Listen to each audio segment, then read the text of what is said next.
Hi weavers, welcome to our channel. ప్రస్తుతం మనతో ఉన్నారు వైఎస్ఆర్సీపీ రాష్ట్ర అధికార ప్రతినిధి, అలాగే X lid cap chairman Kakumanu Rajasekhar గారు. నమస్తే సార్. నమస్కారం. ఎలా ఉన్నారు? బాగున్నారా? Super sir. 2024 ఎలక్షన్స్ నా భూతో నా భవిష్యత్తులాగా జరిగాయి. 2024 ముందు తర్వాత అన్నట్లుగానే ఎలక్షన్ జరిగినటువంటి పరిస్థితుల్లో మరొకసారి గతంలో కంటే మించి రాబోతున్నాం అనేటువంటి సాక్షాత్తు మీ పార్టీ అధ్యక్షులు జగన్మోహన్ రెడ్డి గారు ప్రకటించిన తర్వాత కూడా 11 సీట్లకు పడిపోవటానికి గల కారణాలు అంటే ఏం చెప్తారు సార్? అనేక కారణాలు ఉన్నాయి. ఒక్క కారణంగా అయితే చెప్పలేము. అయితే ఒక్క మాట నేను చెప్పదలుచుకున్నాను సార్. జగన్మోహన్ రెడ్డి గారి 5 సంవత్సరాల్లో అట్టడుగు వర్గాలని, అణగారిన వర్గాలని ఆర్థికంగా, సామాజికంగా, రాజకీయంగా కింద స్థాయిలో ఉన్నటువంటి వాళ్ళని, కుంగిపోయినటువంటి వాళ్ళని పైకి తీసుకురావాలనేటువంటి కృత నిశ్చయంతో పనిచేశారు. అందులో ఆయన సక్సెస్ అయ్యారు అనేటువంటి మాట మాత్రం నేను ఖచ్చితంగా చెప్పగలను. అయితే ఎప్పుడైతే జగన్మోహన్ రెడ్డి గారు ఈ వర్గాల మీద కాన్సన్ట్రేట్ చేసి, అంటే చరిత్రలో ఎప్పుడు జరగనటువంటి కార్యక్రమాలు, ఈ దేశ చరిత్ర కానీ, ఈ ఉమ్మడి రాష్ట్ర చరిత్రలో కానీ ఈ వర్గాలపై ఏ ఒక్కరు కూడా కాన్సన్ట్రేట్ చేయనటువంటి పరిస్థితుల్లో ఆయన కాన్సన్ట్రేట్ చేసి వాళ్ళ అభివృద్ధిని మరి ఆకాంక్షించి ముందుకు తీసుకెళ్ళి వాళ్ళని అన్ని రంగాల్లో కూడా మరి అభివృద్ధి చేసినటువంటి పరిస్థితుల్లో ఇతర వర్గాల్లో అది కొంత వ్యతిరేక భావం అనేటువంటిది ఏర్పడింది అనేటువంటిది వాస్తవం. అంటే చివరికి ఏ స్థాయికి అది వెళ్ళిందంటే, ఈ వర్గాలను ఎప్పుడైతే జగన్మోహన్ రెడ్డి గారు ఓన్ చేసుకొని నా ఎస్సీలు, నా ఎస్టీలు, నా బీసీలు, నా మైనారిటీలు అని ఎప్పుడైతే ముందుకెళ్తా ఉన్నారో, చివరికి ఆయన వర్గమైనటువంటి రెడ్ల వర్గం కూడా ఇతర అగ్రవర్ణాలతో కలిసి జగన్మోహన్ రెడ్డి గారిని, వైఎస్ఆర్ కాంగ్రెస్ పార్టీని వ్యతిరేకించినటువంటి పరిస్థితులు మనం చాలా స్పష్టంగా. ఇటువంటి కామెంట్లు నిజంగా బయట అంటే ఆఫ్టర్ ఎలక్షన్ చూస్తున్నాము. ఇది వాస్తవమేనంటారా? రెడ్డి సామాజిక వర్గం అంతా కూటమికే కుమ్ముగాసింది. జగన్మోహన్ రెడ్డి గారు ప్రతి మీటింగ్లో నా ఎస్టీ, నా బీసీ, నా మైనారిటీలు అంటాం, మీకు రెడ్డి సామాజిక వర్గంతో పనిలేదు అనేటువంటి ఇది వాళ్ళలో బలంగా కూరుకుపోయింది, కాబట్టి వాళ్ళు కూటమికి వన్ సైడ్గా సపోర్ట్ చేశారనేటువంటి కామెంట్లు చాలా బాగా రన్ అవుతున్నాయి. ఇప్పుడు మాకు రెడ్డి సామాజిక వర్గంతోనో లేదా ఇతర వర్గాలతోనో మాకు పని లేదనేటువంటి మాట కాదు. కానీ ఈ యొక్క అట్టడుగు వర్గాలు ఏదైతే సమాజంలో అణచివేతకు గురైనటువంటి వర్గాలు గతంలో, ఆ వర్గాలు ముందుకు తీసుకురావాలనేటువంటి ఒక సదుద్దేశంతో ఆయన చేసినటువంటి ప్రయత్నంలో భాగమే ఈ యొక్క ఎస్సీ, ఎస్టీ, బీసీ, మైనారిటీస్ అభివృద్ధి కొరకు ఆయన కృషి చేశారు.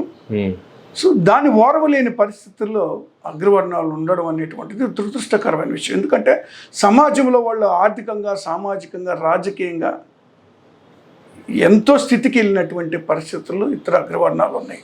అగ్రవర్ణాల్లో కూడా కొంతమంది పేదలు ఉన్నారు. వాళ్ళని కూడా ఈ వర్గాలతో సమానంగా జగన్మోహన్ రెడ్డి గారు ప్రభుత్వం ఆదుకున్నటువంటి మాట వాస్తవం. కానీ దాన్ని కూడా ఓర్వలేనిటువంటి పరిస్థితులు ఈ వర్గాలు ఉండి కక్షగట్టి మరి ఈ ఎన్నికల్లో మరి వాళ్ళు వ్యతిరేకంగా చేసినటువంటి పరిస్థితులు చూసాం. మీరు ఒకటి గమనిస్తే ఇన్ని సీట్లు కోల్పోయినా లేదా 11 సీట్లకి పరిమితమైన 40% ఓట్లు సాధించగలిగిందంటే వైఎస్ఆర్ కాంగ్రెస్ పార్టీ. ఈ ఎస్సీ, ఎస్టీ, బీసీ, మైనారిటీ వర్గాలే వెన్నుదన్నుగా జగన్మోహన్ రెడ్డి గారికి రక్షణ కవచంలాగా నిలబడ్డాయి. కాబట్టే మరి 40% ఆయనకంటూ స్థిరంగా ఉండగలిగింది. అదనంగా మరి రావాల్సినటువంటి 10% పైబడి ఈ వర్గాల్లో మరి చీలిక రావడం వల్ల, వాళ్ళు ఆ విధంగా భావించడం వల్ల, అదేవిధంగా ఈ కూటమిలో ఉన్నటువంటి పార్టీలు దుష్ప్రచారాలు చేయటం వల్ల అనేకమైనటువంటి అంశాలు ఉన్నాయి. అన్ని అంశాలని ఒకసారిగా ఆలోచన చేస్తే ఓటమికి నేను చెప్పిన ఇదొక అంశమైతే ఇతర అంశాలు చాలా ఉన్నాయి. ఎందుకంటే దుష్ప్రచారాలు ఇష్టరాజ్యంగా చేయడం జరిగింది జగన్మోహన్ రెడ్డి గారి మీద. మరి వాటిల్లో ల్యాండ్ టైటిలింగ్ యాక్ట్ ఒకటి, అది కేంద్ర ప్రభుత్వం తీసుకున్నటువంటి నిర్ణయం. దానికి అనుగుణంగా రాష్ట్ర ప్రభుత్వం మరి ఆ కార్యక్రమాన్ని చేపట్టడం జరిగింది. ఆ కార్యక్రమం వల్ల హక్కుదారులకి ధైర్యంగా ఉండొచ్చు. హక్కుదారులకు సంబంధించినటువంటి ఆస్తిలో అది ఇంటి స్థలం కానీ పొలాలు కానీ ఏదైనా ఈ మరొకరు మరి దాన్ని ఆక్రమించుకునేటువంటి పరిస్థితి లేదు, డబుల్ రిజిస్ట్రేషన్ చేసుకునేటువంటి అవకాశం లేదు. పూర్తి హక్కులు మరి కలిగించాలనే ఉద్దేశంతో కేంద్ర ప్రభుత్వం తీసుకున్నటువంటి నిర్ణయాన్ని ఇంప్లిమెంట్ చేసేటువంటి పరిస్థితుల్లో ఆంధ్రప్రదేశ్ ముందుంటే దాన్ని తప్పుగా మాట్లాడి భూములను ఆక్రమించుకుంటారని, లేదా మరి పూర్తి హక్కులు ప్రభుత్వం తీసుకుంటుంది, మనకు రైతులకు కానీ లేదా భూమి సొంతదారులకి ఎలాంటి హక్కులు ఉండవు అనేటువంటి ఇలాంటి అనేక దుష్ప్రచారాలు అవన్నీ. సో దానికి దురదృష్టకరం ఏంటంటే ఈ కూటమిలో ఉన్నటువంటి బీజేపీ పార్టీ మరి వాళ్ళకి వంత పాడడం, కేంద్రంలో అదే బీజేపీ పార్టీ వాళ్ళతో కలిసి ఉండొచ్చు, లేదు వాళ్ళు మీరు తీసుకున్నటువంటి నిర్ణయాల మీద కావచ్చు, కేంద్ర ప్రభుత్వం తీసుకున్న నిర్ణయాలను ఇంప్లిమెంటేషన్ చేసే దాంట్లో భాగంగా మీరు తీసుకున్నటువంటి నిర్ణయాల్ని కూటమి చాలా బలంగా వ్యతిరేకంగా అబద్ధాలతో ప్రజల్లోకి తీసుకెళ్ళినటువంటి విధానం కావచ్చు. అంత బలంగా వాళ్ళు తీసుకెళ్ళగలిగినప్పుడు అధికారంలో ఉండి దాని యొక్క వాల్యూ కావచ్చు, లేదంటే దాని యొక్క అవసరత కావచ్చు ప్రజలకి చెప్పే దాంట్లో విఫలమయ్యిందా అధికార ప్రభుత్వం? అప్పుడే అధికార ప్రభుత్వం అంటే లేదా వైఎస్ఆర్సీపీ నేతలు అంటే ఏం చెప్తారు? అది వాస్తవంగా ఇది ఊహించినటువంటి పరిణామమే.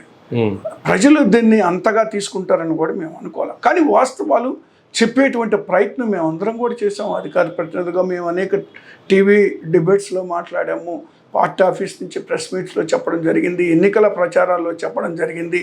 కానీ వాళ్ళు మాట్లాడినటువంటి మాటల్ని ప్రజలు మరి తీసుకోవడం జరిగింది.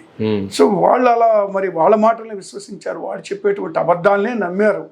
అది ఆశ్చర్యకరమైనటువంటి విషయం ఏంటంటే ఇదే కూటమి 14 నుంచి 19 దాకా అధికారంలో ఉన్నప్పుడు 650 హామీలు ఇచ్చి నెరవేర్చకుండానే మరి దిగిపోయి ప్రజల్ని నానా ఇబ్బందులు పెట్టి మరి ప్రజల్ని ఒక ఇబ్బందులు కురిచేయడం కాక ఒక సొసైటీలో ఒక అన్రెస్ట్ క్రియేట్ చేసి మరి అంత చేసినా కూడా తిరిగి ప్రజలు వాళ్ళని నమ్మారంటే అది నమ్మశక్యంగా లేదు. అందుకే ఇందులో ఇంకా ఏదో మతలబు జరిగింది. ఈ యొక్క ఓటింగ్ సరళి చూస్తూ ఉంటే వైసీపీకి అనుకూలంగా ఉంటే మరి ఎన్నికలు మరి రిజల్ట్స్ చూస్తే వ్యతిరేకంగా రావడాన్ని కూడా మేము జీర్ణించుకోలేకపోతా ఉన్నాం.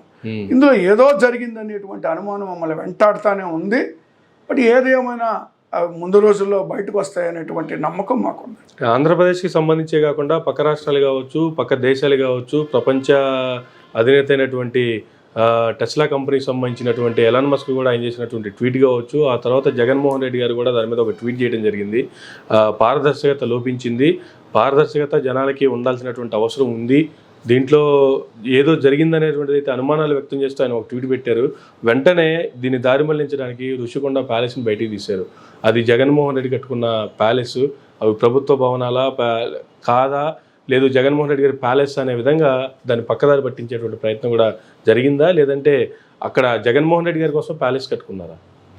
ఇప్పుడు ఈ ఎలక్ట్రానిక్ ఓటింగ్ మిషన్స్ దీనికి సంబంధించి సో ఎవరైతే ప్రోగ్రామింగ్ చేశారో వాళ్ళు దాన్ని ఆపరేట్ చేయడానికి, మ్యానిపులేట్ చేయడానికి ఒక అవకాశం ఉంది అనేటువంటిది అందరూ చెప్తున్నటువంటి మాట.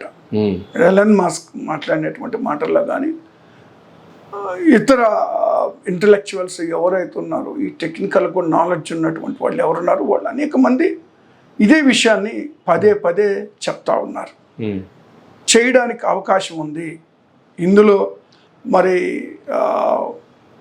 అనుమానాలకి తావుంది కాబట్టి దీన్ని తరోగా పరిశీలన చేయాల్సిన అవసరం ఉంది అంతర్జాతీయ స్థాయిలో. ఎందుకంటే ఎన్నో అభివృద్ధి చెందినటువంటి దేశాల్లో కూడా లేనటువంటి ఈ ఎలక్ట్రానిక్ ఓటింగ్ సిస్టమ్ అనేటువంటిది మరి ఇక్కడ ఇండియా అతిపెద్ద ప్రజాస్వామ్య దేశం అనేటువంటి ఇండియాలో ఉండడం అనేటువంటిది మరి దురదృష్టకరమైనటువంటి విషయం.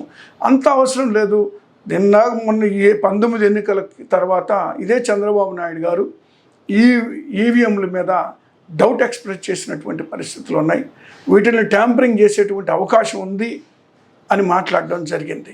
కానీ మేము అలా మాట్లాడాలనే ఆలోచన మాకు లేదు. ఎందుకంటే 14 ఎన్నికల్లో మేము ఓడిపోయినప్పుడు ప్రజల ఇచ్చినటువంటి తీర్పుని శిరస వహిస్తాము అని మేము ఖచ్చితంగా జగన్మోహన్ రెడ్డి గారు స్పష్టంగా చెప్పడం జరిగింది. తర్వాత 19 ఎన్నికలు అయిపోయింది. 24 ఎన్నికల్లో కూడా ఎప్పుడైతే ఈ డౌట్స్ ఇతర ప్రాంతాల నుంచి ఇతర దేశాల నుంచి మన దేశంలో వస్తున్నాయో, అలాగే మనం కొన్ని బేరీజ్ వేసుకుంటే మన రాష్ట్రంలో జరిగినటువంటి వాటిని కూడా బేరీజ్ వేసుకుంటే, ఫర్ ఎగ్జాంపుల్ చూస్తే మరి లోకేష్ గారు మరి కాన్స్టిట్యున్సీ అయినటువంటి మంగళగిరిలో మరి 26,000 ఓటింగ్ పోల్ అయిన వాటికంటే ఎక్కువ వచ్చినాయి. అది ఎలా వచ్చింది అనేటువంటిది అనేది కూడా ఆలోచన చేయాల్సిన అవసరం ఉంది. ఇప్పుడు ఎన్ని ఓట్లు అయితే ఉన్నాయో అన్ని మించి పోల్ అయినాయి అంటే దాంట్లో డౌట్ పడాల్సినటువంటి పరిస్థితులు ఉన్నాయి. అదేవిధంగా ఒంగోలులో కూడా దాదాపు 6 పోలింగ్ బూతుల్లో అవకతవకలు జరిగినటువంటి రిపోర్ట్లు ఉన్నాయి. మరి అదొకటిగా అదే మిగిలిన చాలా స్టేట్లు అక్కడక్కడ చాలా మంది దీని మీద కంప్లైంట్ చేయడం జరిగింది, కోర్టులను కూడా ఆశ్రయించడం జరిగింది. కాబట్టి ఇలాంటివన్నీ ఇంటి ఎప్పుడు జరగనటువంటిది, గతంలో ఎప్పుడు ఇంత గందరగోళం అనేటువంటిది ఎప్పుడు జరగలేదు. ఇప్పుడు జరిగింది కాబట్టి ఇంత దానికి సాక్ష్యాధారాలు కనపడుతున్నటువంటి పరిస్థితుల్లో మేము అనుమానించాల్సినటువంటి పరిస్థితులు ఏర్పడ్డాయి. సరే, అది అలా ఉంచితే ఎన్నికలు అయిపోయినాయి, గవర్నమెంట్ ఫామ్ అయిపోయింది ఇక్కడ కానీ కేంద్రంలో కానీ. సరే, వాళ్ళ కార్యక్రమాల్లో వాళ్ళు నిమగ్నమైనారు. దీని మీద మరి ముందు రోజుల్లో రిపోర్ట్ ఏమొస్తుందో చూద్దాము. అది ఉంటే ఇప్పుడు వైజాగ్లో మరి ఋషికొండకు సంబంధించినటువంటి ఆ బిల్డింగ్ కట్టింది, అది ఒకటి గుర్తుపెట్టుకోవాలా, అది జగన్మోహన్ రెడ్డి గారి ప్రాపర్టీ కాదు, అది ప్రభుత్వానిది. ఎవరు అధికారంలో ఉంటే వాళ్ళు దాన్ని ఏ విధంగా అయినా వినియోగించుకునేటువంటి అధికారం వాళ్ళకు ఉంటుంది. దాన్ని ఆఫీస్ కింద పెట్టుకోవచ్చు, గెస్ట్ హౌస్ల కింద పెట్టుకోవచ్చు, లేదా దాన్ని మరొకరికి లీజులకి ఇచ్చుకుంటారు, ఏం చేసుకుంటారు అనేది వాళ్ళ. కానీ ఈ జగన్మోహన్ రెడ్డి గారు తీసుకున్నటువంటి నిర్ణయం కానీ ఎవరైనా విజయవాడని ఒక క్యాపిటల్గా ఉంచాలనేటువంటి ఆలోచన ఆయనకున్న సందర్భంలో దాన్ని అన్ని విధాలా డెవలప్ చేయాలనేటువంటి ఆలోచనతో అందులో భాగంగానే అక్కడ ఒక గెస్ట్ హౌస్ నిర్మించగలిగితే మరి అక్కడికి ఎవరు వచ్చినా ఏ కార్యక్రమానికి, ఇప్పుడు ఆడ ఇంటర్నేషనల్ ఎయిర్పోర్ట్ ఉంది, నావల్ బేస్డ్ ఉంది, అనేకమైనటువంటి పోర్టులు, ఇవన్నీ ఏంటంటే వీటి వల్ల మరి అనేక కార్యక్రమాలు జరుగుతున్న సందర్భంలో ఈవెన్ ప్రెసిడెంట్ వచ్చేటువంటి పరిస్థితి ఉంది, ప్రధానమంత్రి వచ్చే పరిస్థితులు ఉన్నాయి, ముఖ్యమంత్రులు వస్తున్న పరిస్థితులు ఉన్నాయి. కనీసం వాళ్ళు ఎక్కడైనా స్టే చేయడానికి కూడా హోటల్స్లో తప్పితే ఎక్కడ ఉండడానికి కూడా అవకాశం లేనటువంటి పరిస్థితులు విశాఖపట్నంలో ఉంది. సో దానికి అనుగుణంగానే ఒక మంచి గెస్ట్ హౌస్ కట్టాలా, ఎవరు వచ్చిన గెస్ట్లు కూడా టూరిజం, యాక్చువల్గా అది ఆల్రెడీ టూరిజం బిల్డింగ్ ఉంది అక్కడ, టూరిజం బిల్డింగ్ ప్లేస్లోని ఇది కట్టడం జరిగింది. కొత్తగా కొండను తవ్వేసి కట్టింది ఏం కాదు, అది టూరిజం బిల్డింగ్ని కూల్చేసి కొత్త బిల్డింగ్ నిర్మించారనేటువంటిది కదా ఇప్పుడు ప్రస్తుత అధికార పక్షం చేస్తున్నటువంటి విమర్శలు. ఖచ్చితంగా అంటే టూరిజం బిల్డింగ్ అది ఎప్పుడో కట్టింది, అది టూరిజం బిల్డింగ్ కట్టిన దాన్ని రెన్యువేట్ చేయడం లేదా మంచి కట్టించడం తప్పే ఉందండి. ఇప్పుడు తెలంగాణ రాష్ట్రంలో ఉన్న సెక్రటేరియట్ తీసిపడేసి కొత్త సెక్రటేరియట్ కట్టారు, బ్రహ్మాండంగా ఉంది, అద్భుతంగా కట్టించారు. కానీ అక్కడ సెక్రటేరియట్ కూల్చేసిన సెక్రటేరియటే కట్టారు, కానీ ఇక్కడ టూరిజం హోటల్ కూల్చేసి ప్రభుత్వ భవనాలు కదా కట్టారు. ప్రభుత్వ భవనం ఇప్పుడు టూరిజంది కూడా ప్రభుత్వ ఆస్తి, అది బయట వాళ్ళదేం కాదు. అది దాన్ని టూరిజంగా కూడా ఎందుకు వాడుకోకూడదు? ఉన్న బిల్డింగ్స్లో ఒక భాగం వాడుకోవచ్చు, ఒక భాగం ఆఫీస్కి వాడుకోవచ్చు, ఒక భాగం రెసిడెన్స్ వాడుకోవచ్చు, గెస్టులు వచ్చినప్పుడు ఉండడానికి వాడుకోవచ్చు, అవన్నీ. సో రకరకాలుగా వాడుకోవచ్చు. అలాంటి నిర్ణయాలు ఇంకా ఏం తీసుకోలేదు కదా, ఓన్లీ కన్స్ట్రక్షన్ జరుగుతుంది. ఏ భాగం దేనికి అప్పచెప్పాలా, దేనికి దాన్ని అలాట్ చేయాలనేటువంటి నిర్ణయాలు ఇంకా జరగలేదు. కానీ జగన్మోహన్ రెడ్డి గారు అయితే నెక్స్ట్ మరలా గెలవగానే వైజాగ్ నుంచే ప్రమాణ స్వీకారం చేస్తాను, వైజాగ్ నుంచే పరిపాలన కూడా నడిపిస్తాను, దానికే ఋషికొండ భవనాలు కూడా అక్కడ సిద్ధమవుతున్నాయనేటువంటి కామెంట్లు కూడా వైఎస్ఆర్సీపీ నేతలు కావచ్చు, మినిస్టర్స్ కావచ్చు చాలా బలంగానే చేశారు కదా. తప్పులేదండి, వాటిని ఎందుకు వినియోగించుకోకూడదు? ఆఫీస్కి ఎందుకు వినియోగించకూడదు? లేకపోతే ఆయన ఉండడానికి ఎందుకు వినియోగించకూడదు? లేదా ఇంకెవరిని గెస్టులు వచ్చినప్పుడు గెస్ట్ హౌస్ లాగా ఎందుకు వినియోగించకూడదు? ఉన్నటువంటి అన్ని బిల్డింగ్స్ని రకరకాలైన వాడుకోవచ్చు. ఏది వాడినా కూడా చట్ట వ్యతిరేకం కాదు కదా. ప్రజల ఆస్తి ప్రభుత్వానికి సంబంధించింది, ప్రభుత్వం సంబంధించినటువంటి వ్యక్తులు ఉంటారు, ఎవరు అధికారులు ఉన్నాను. కాబట్టి దాన్ని మా సొంత ఆస్తిగా లేదా జగన్మోహన్ రెడ్డి గారి సొంత ఆస్తిగా, వైసీపీ ఆస్తిగా వాళ్ళు భావిస్తే అలాగా దాని పూర్తి హక్కులు ప్రభుత్వానికి. ఇప్పుడు ఈరోజు ప్రభుత్వం మేము దిగిపోయాము, మేము దిగిపోతే అది ఎవరు వినియోగిస్తారు? వాళ్ళే వినియోగిస్తారు కదా. అది కనీస ఇంగిత జ్ఞానం లేకుండా అదేదో జగన్మోహన్ రెడ్డి గారి కొరకే కట్టించుకున్నట్టుగా. జగన్మోహన్ రెడ్డి గారు ఒక పైసా అందులో ఉండదు, ఒక్క సెంట్ స్థలము అందులో లేదు. ఇంకా జగన్మోహన్ రెడ్డి గారికి సంబంధించిన ఆస్తి ఎలా అవుతుంది? ప్రభుత్వం అంది, అది ప్రభుత్వం అంది. ఒక ఇంటర్నేషనల్ స్టాండర్డ్స్లో మన రాష్ట్ర గౌరవాన్ని పెంచే విధంగా ఉండాలనేటువంటి ఉద్దేశంతో కట్టిస్తే దాన్ని ఆ విధంగా మాట్లాడటం అనేటువంటిది అది హాస్యాస్పదంగా ఉంది, దురదృష్టకరమైంది. మరి అలా తీసుకునే పని అయితే మరి ఈరోజు వాళ్ళు హైదరాబాద్లో ఎన్టీఆర్ భవన్ ఎలా ఉంటుంది, లేదా మన అమరావతిలో తెలుగుదేశం పార్టీ మంగళగిరి దగ్గర తెలుగుదేశం పార్టీ భవనం ఇంద్రభవనాలు అయ్యి, లేదా చంద్రబాబు నాయుడు గారు కొట్టుకున్న ఇల్లు ఇంద్రభవనం కాదు. ఈ పార్టీ కార్యాలయాల దగ్గరికి ఇంద్రభవనాల దగ్గరికి మళ్ళీ వద్దాము. రుషికొండలో ఒక పక్క అవుతూనే ఉంది, బిల్డింగ్స్ నడుస్తూ ఉన్నాయి, వర్క్ నడుస్తూ ఉంది. ఎలక్షన్స్ రిజల్ట్స్ రాకంటే ముందే పలానా తారీఖు 4వ తారీఖు మేము గెలుస్తున్నాము, 9వ తారీఖు ప్రమాణ స్వీకారం చేస్తున్నామని చెప్పి వైజాగ్లో ఆ ప్రమాణ స్వీకారానికి కావాల్సినటువంటి ఆ ప్రాంగణాన్ని వెరిఫై చేయటం కావచ్చు, వైవి సుబ్బారెడ్డి గారు వెళ్ళి అక్కడ జరుగుతున్నటువంటి కార్యక్రమాల కోసం రిహార్సల్ చేయటం కావచ్చు, ముందుగానే అక్కడ హోటల్స్ వెళ్ళడానికి ఫ్లైట్స్ ట్రైన్స్ అన్నీ బుక్ చేసుకున్నారనేటువంటి కామెంట్లు చాలా బలంగా వచ్చాయి. అంటే మరలా రెండోసారి మేము అధికారంలోకి రాబోతున్నాం అనేటువంటి కాన్ఫిడెన్సా, మేమే వస్తాం అనేటువంటి ఓవర్ కాన్ఫిడెన్సా? ఏం జరిగింది అసలు అక్కడ? మీరు చెప్పింది కరెక్ట్ అండి. మేము 9వ తారీఖు ప్రమాణ స్వీకారం అక్కడే చేయాలని నిర్ణయం తీసుకోవడం, సో స్థలాన్ని పరిశీలన చేయటం, ఈ కార్యక్రమాలన్నీ కూడా జరిగిన మాట వాస్తవమే. అంటే ఇది ఓవర్ కాన్ఫిడెన్స్గా ఏం కాదు, అది పక్కా కాన్ఫిడెన్స్ తోటి మేము ఉన్నాం. ఎందుకంటే ప్రజల్ని మేము అంతలా విశ్వసించాం, మేము ప్రజలకి మేలు చేశామని నమ్ముతున్నాం. ఎక్కడ కూడా ఒక్క పైసా కూడా దుర్వినియోగం కాకుండా డైరెక్ట్గా 2,72,000 కోట్ల రూపాయలు మరి ప్రజలకు అందించాం, మధ్యవర్తులు అనేటువంటి వాళ్ళు లేకుండా. కాబట్టి సంక్షేమ కార్యక్రమం అదే కాకుండా జిల్లా మరి ప్రతి గ్రామాల్లో కూడా village clinics, hospitals, family doctors అని, లేదా రైతు భరోసా కేంద్రాలని, స్కూల్స్ మొత్తం రెన్యువేట్ చేయడం కానీ ఇలాంటి కార్యక్రమాలు మరి చేసినటువంటి సందర్భంలో ప్రజలు ఖచ్చితంగా మమ్మల్ని విశ్వసిస్తారు, ప్రజలు మమ్మల్ని మరొకసారి ఆశీర్వదిస్తారని మేము పూర్తిగా నమ్మాము. అందుకే జగన్మోహన్ రెడ్డి గారు చాలా స్పష్టంగా మీకు మేలు చేశామని నమ్మితేనే మమ్మల్ని మరొకసారి ఆశీర్వదించండి అని చాలా స్పష్టంగా మాట్లాడటం జరిగింది. అందుకే ప్రజల మీద మాకు విశ్వాసం ఉంది. ఇప్పటికి కూడా మాకు ఉన్నటువంటి అనుమానాలు కూడా అవే అని నేను ముందుగా మీకు మాట చెప్పడం జరిగింది. ప్రజలకు ఇంత మేలు చేసిన మేము ఇంత దారుణంగా ఓడిపోవడం అనేటువంటిది దాని వెనక ఏదో అదృశ్య హస్తం ఉంది అనేటువంటి దాన్ని మేము ఇప్పటికీ పూర్తిగా నమ్ముతున్నాం మేము. కాబట్టి దాని పూర్తి సాక్ష్యాధారాలు అనేటువంటిది మా దగ్గర లేదు, కాబట్టి దాని గురించి ఎక్కువ ప్రస్తావించదలుచుకోలేదు నేను. ఏది ఏమైనా ప్రజల పక్షాన నిలబడతాం మేము. ప్రజలు ఏదైతే వాళ్ళు ఇచ్చినటువంటి హామీలు సూపర్ 6 ద్వారా ఆ హామీలని ఎప్పుడైతే వాళ్ళు నెరవేర్చకుండా ఉంటారో, తొంగలో తొక్కుతారో, ఆ రోజు ఖచ్చితంగా మేము ప్రజల మధ్యనే ఉంటాం.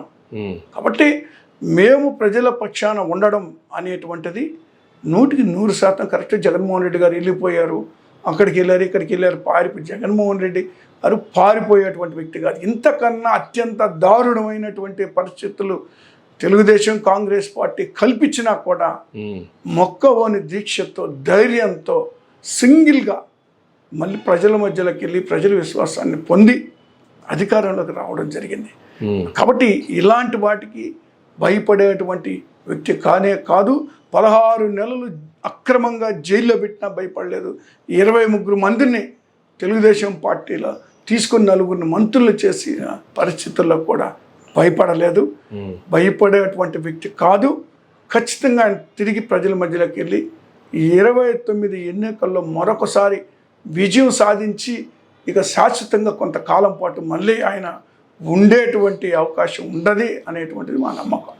అయితే ఇంత నమ్మారు, ప్రజలకి ఇంత మేలు చేసాము, ప్రజలు మరలా మాకే అధికారం ఇస్తారు అనేటువంటిది అంత కాన్ఫిడెంట్గా ఉన్నప్పుడు, ఆ కాన్ఫిడెంట్ 11 సీట్లకే పరిమితం అయిపోయినప్పుడు మీ అధినాయకుడు జగన్మోహన్ రెడ్డి గారి ఫీలింగ్ కావచ్చు, మీ నేతల ఫీలింగ్ కావచ్చు, ఏంటి సార్ అసలు ఆ 11 సీట్లకు పడిపోయినప్పుడు ఆ ఫీలింగ్ అడిగితే ఏం చెప్తారు సార్? అది కొంత ఆశ్చర్యానికి గురి చేసినటువంటి మాట వాస్తవం.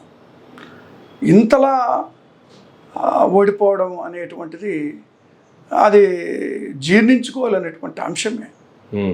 కానీ మరి ఇది ఎందుకు జరిగింది, ఎలా జరిగింది అనేటువంటి దాని మీద ఇంకా ఆత్మపరిశీలన చేసుకోవాల్సిన అవసరం ఉంది. ఒకవేళ మా తప్పులుంటే ఖచ్చితంగా సరిదిద్దుకుంటాం, అందులో సరిదిద్దుకుంటాం, మళ్ళీ ప్రజల మధ్యలోకి వెళ్తాం, వాస్తవాలు తెలియచేస్తాం. మళ్ళీ ఏదైతే తప్పుడు ప్రచారాలు చేశారో, తప్పుడు మాటలు, ఎందుకంటే ప్రజలకు ఇప్పుడు అతి కొద్ది రోజుల్లోని 10-15 రోజుల్లోనే ప్రజలకి ఒక అవగాహన వచ్చేసింది. జరుగుతున్నటువంటి రాష్ట్రంలో జరుగుతున్నటువంటి మరి పరిణామాలు చూస్తూ ఉంటే ఏదో మరి ప్రజల వ్యతిరేకత అనేటువంటిది అప్పుడే మొదలైనట్టుగా కనపడతా ఉంది. కాబట్టి మేము ఏ విధంగా ఆశ్చర్యానికి గురయ్యాము, ప్రజలు కూడా ఆశ్చర్యానికి గురయ్యారు. అనేక మంది ఎందుకు ఇలా అయింది, మేము ఓట్లు వేసామే, మరి మా ఓట్లు కూడా అందులో కనపడలేదు. కనీసం ఇప్పుడు కేఎల్ పాల్ గారు చూడండి మాట్లాడతాం, ఆయన కుటుంబంలో ఉన్నటువంటి వాళ్ళు ఉన్న 10 మంది ఓట్లు కూడా ఆయనకు పడకుండా ఒకే ఒక ఓటు ఆయనకు వచ్చిందంటే మరి అందులో కూడా ఏదో మతలబు జరిగిందని, ఇలాంటి ఎన్నో ఉన్నాయి అనుమానాలు.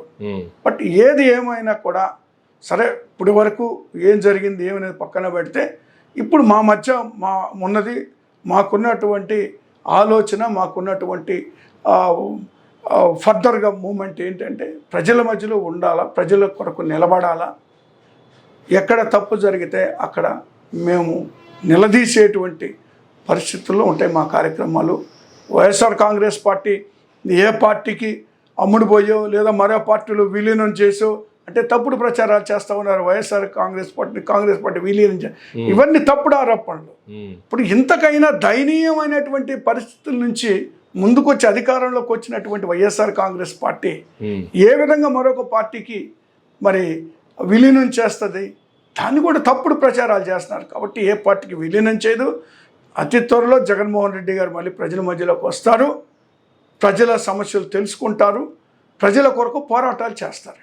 కేవలం కూటమి నేతలో లేదంటే ప్రస్తుత అధికార పార్టీ ఏదో చేస్తే ఏదో జరిగితే మేము ఓటమి చెందామనుకున్నప్పుడు అందరూ కలిసికట్టుగా పోరాడాల్సినటువంటి పార్టీ నేతలు కొంతమంది బయటకు వచ్చి రకరకాల కామెంట్లు చేశారు.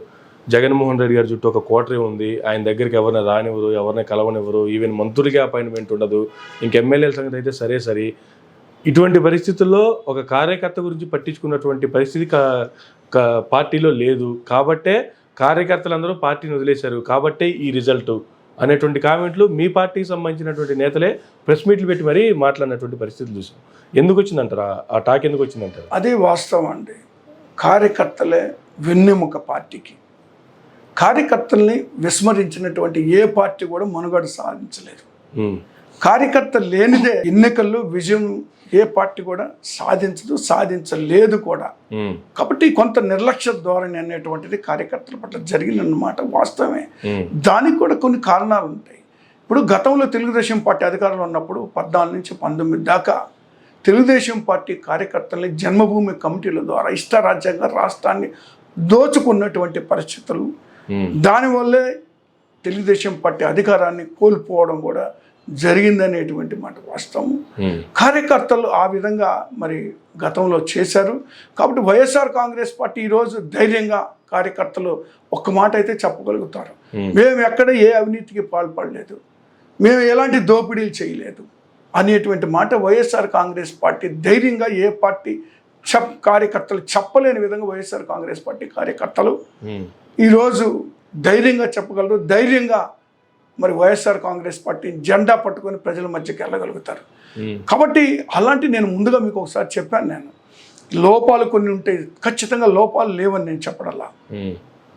ఖచ్చితంగా కర్ణుడి చావుకి 1,00,000 కారణాలు ఉంటాయి. ఆ కారణాల్లో ఒకటి కార్యకర్తలు కూడా. కాబట్టి కార్యకర్తల్ని ముందు రోజుల్లో విస్మరించేటువంటి పరిస్థితి లేదు. విస్మరించకుండా నాలాంటి నాయకులు ఎవరైనా సరే, మరి నాలాంటి కార్యకర్తలు ఎవరైనా సరే, మాలాంటి ఎవరైనా సరే ఖచ్చితంగా ఎక్కడైనా విస్మరిస్తే మేము నిలదీసేటువంటి పరిస్థితి కూడా వస్తే రాబోయే రోజుల్లో. ఇప్పటి వరకు మేము కూడా కొన్ని మరి చూసి చూడనట్టుగానో మాట్లాడినట్టుగానో అధినాయకత్వానికి గౌరవం మీదనో అనేక కారణాల చేత మాట్లాడకపోవచ్చు. కానీ ఇక ముందు మాత్రం కార్యకర్తల్ని కానీ విస్మరిస్తే ఏ ఒక్కరిని కూడా క్షమించేటువంటి పరిస్థితి లేదు. జగన్మోహన్ రెడ్డి గారు కూడా ఆ విషయంలో చాలా సీరియస్గా ఉన్నారు. పైనుంచి కింద దాకా అన్ని గ్రామస్థాయి నాయకత్వం దాకా కూడా కార్యకర్తల్ని కాపాడుకోవాలా, కార్యకర్తలకి వెన్నుదన్నుగా నిలబడాలా, కార్యకర్తల్ని ముందు రోజుల్లో ఖచ్చితంగా మనం వాళ్ళని గమనించాలా, వాళ్ళని గుర్తించాలనేటువంటిది మాట కూడా మేము అంతర్గతంగా జరుగుతున్నటువంటి చర్చ. అయితే ఇక్కడ ఏంటంటే సామాన్య కార్యకర్త కూడా జగన్మోహన్ రెడ్డి గారు అనేక పోస్టుల్లో వాళ్ళని అపాయింట్ చేయడం జరిగింది. అది కూడా గమనించాలా. ఇప్పుడు అందరికీ అవకాశాలు రావు. అవకాశం రాని కొంతమంది చాలామంది ఇబ్బంది పడ్డమాట వాస్తవం. కానీ అతి సామాన్యమైనటువంటి వ్యక్తులు కూడా మరి మీకు తెలుసు, ఒక సురేష్ గారు లాంటి వాళ్ళు, నందగం సురేష్ గారు లాంటి వాళ్ళు మరి సామాన్య కార్యకర్తగా ఒక ఎంపీ స్థాయికి వెళ్ళడం జరిగింది. సామాన్య మళ్ళీ మరొకసారి కూడా పోటీ చేయడం. సో అలాంటి వాళ్ళు ఎంతోమంది ఎమ్మెల్యేలుగా, ఎమ్మెల్సీలు ఎంతమంది అయ్యారు, మంత్రులు కూడా సామాన్యులు, అతి సామాన్యులు మంత్రులుగా అయ్యారు. మొన్న కూడా టికెట్లు ఇచ్చినటువంటి వాళ్ళు మీరు చూస్తే ఒకసారి మరి ఒక టిప్పర్ డ్రైవర్కి ఎమ్మెల్యే టికెట్ ఇచ్చినటువంటి పరిస్థితులు ఉన్నాయి. లేదా ఒక ఒక కూలీకి టికెట్లు ఇచ్చినటువంటి పరిస్థితులు ఉన్నాయి. అతి సామాన్యులకు కూడా వైఎస్ఆర్ కాంగ్రెస్ పార్టీ టికెట్లు ఇవ్వడం జరిగింది. అయితే ఏంటంటే ఇందులో రాజకీయంగా ఆలోచన చేయాలి జగన్మోహన్ గారు. ఇక్కడ ఏంటంటే నేను చెప్పదలుచుకుంది ఒకటే, ఇప్పటి వరకు జరిగినటువంటి విషయాలు ఒకటైతే వాళ్ళు ఇక్కడ నుండి రాజకీయంగా ఆలోచన చేయాలి. సేవా దృక్పథమే కాదు, జగన్మోహన్ రెడ్డి గారు కేవలం సేవా దృక్పథంతో నా ఎస్సీలు, నా బీసీలు, నా మైనార్టీలు, నా ఎస్టీలు అనుకుంటా రావడం జరిగింది. కానీ అది కాదు కదా. రాజకీయాలు మరి అక్కడ ఉన్నటువంటి పరిస్థితులకు అనుగుణంగా రాజకీయాన్ని రాజకీయంగానే చేయాలి. కానీ జగన్మోహన్ రెడ్డి గారు రాజకీయం చేయాల. ఆయన ఈ అభివృద్ధి వీళ్ళని ముందుకు తీసుకురావాలనేటువంటి ఆలోచనే చేశారు. వీళ్ళు అదేమంటే మేము అభివృద్ధి చేయలేదు. అభివృద్ధి ఏం చేయాలా?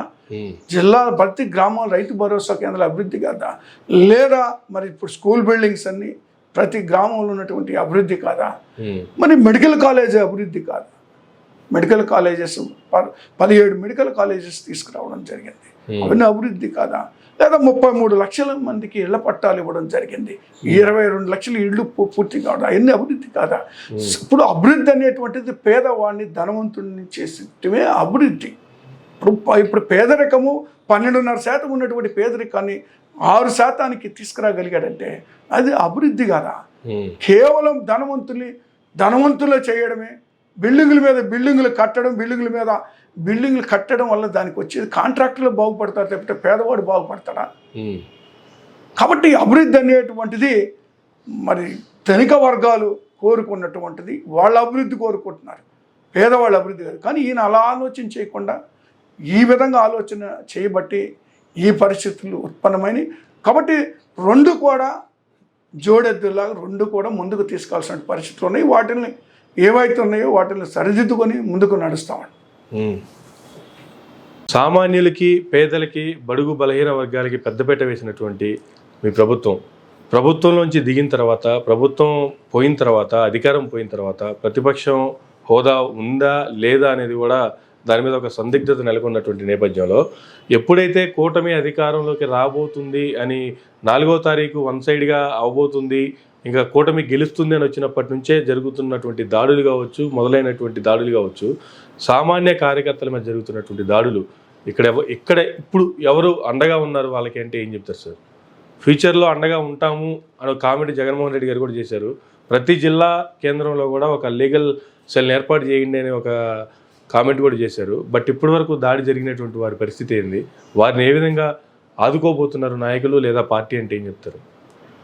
ముందుగా ప్రతిపక్ష హోదాకు సంబంధించి 10% ఉంటే మాత్రమే ప్రతిపక్ష హోదా వస్తుంది అనేటువంటి మాట ఇప్పుడు జరుగుతున్నటువంటి చర్చ.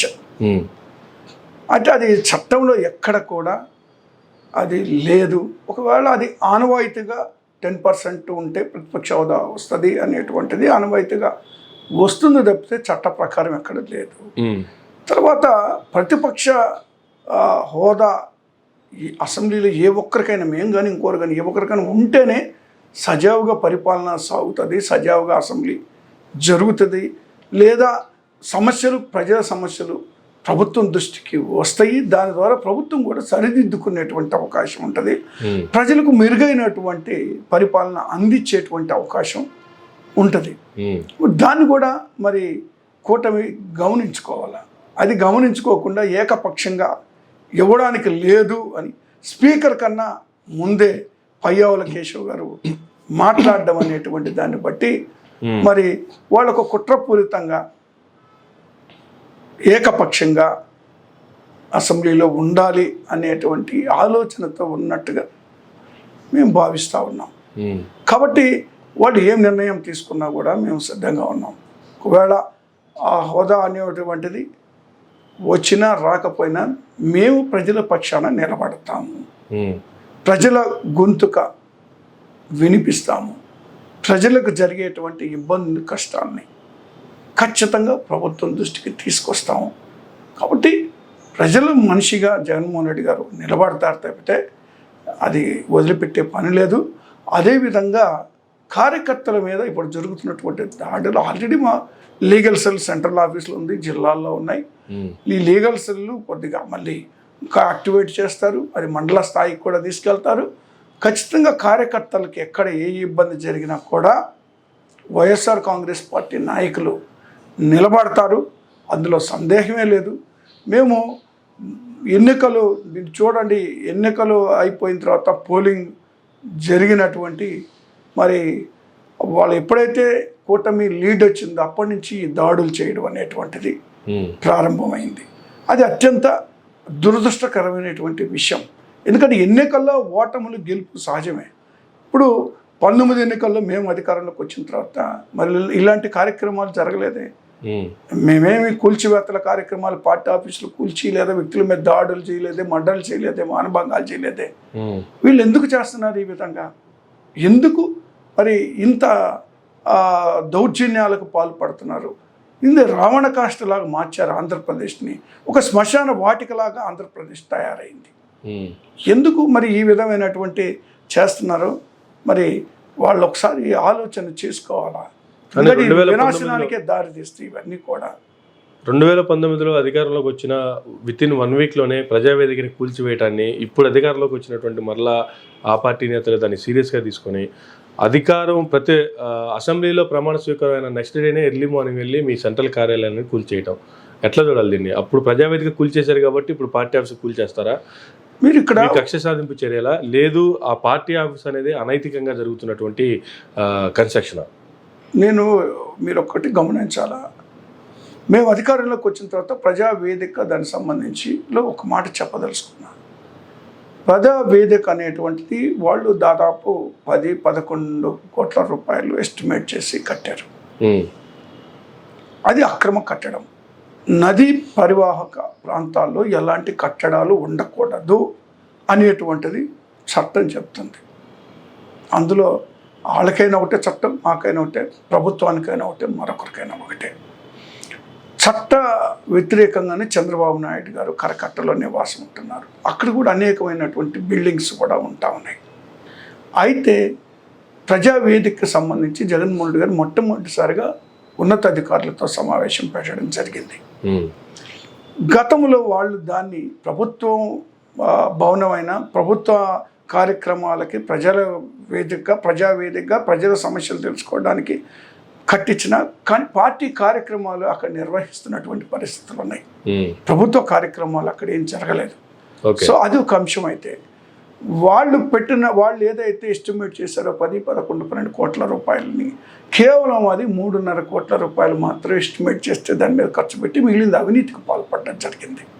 అదొక అంశం. అది ఆ తర్వాత ఏదైతే అక్రమ కట్టడాలు అక్కడ ఉన్నటువంటి నదీ పరివాహక ప్రాంతం ఉన్నటువంటి అక్రమ కట్టడాలని తీసివేయాలా, చట్టానికి వ్యతిరేకంగా ఉన్నాయి అనేటువంటిది ఒక నిర్ణయానికి ప్రభుత్వం వచ్చింది. సో అందులో భాగంగా మొట్టమొదటి తీసివేయాల్సింది ప్రభుత్వ భవనం.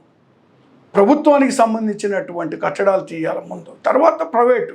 ఇప్పుడు ప్రభుత్వాన్ని అలా పెట్టేసి ప్రైవేట్ ఆస్తుల్ని తొలగించాలనేటువంటిది న్యాయం కాదు కదా. ముందు ప్రభుత్వాన్ని సరిదిద్దాల్సిన అవసరం ఉంది. గతంలో వాళ్ళు ఏదైతే అక్రమ కట్టడం కట్టారో దాన్ని తొలగించి మనం మాట్లాడితే బాగుంటుంది ప్రైవేట్ ఆస్తుల మీద.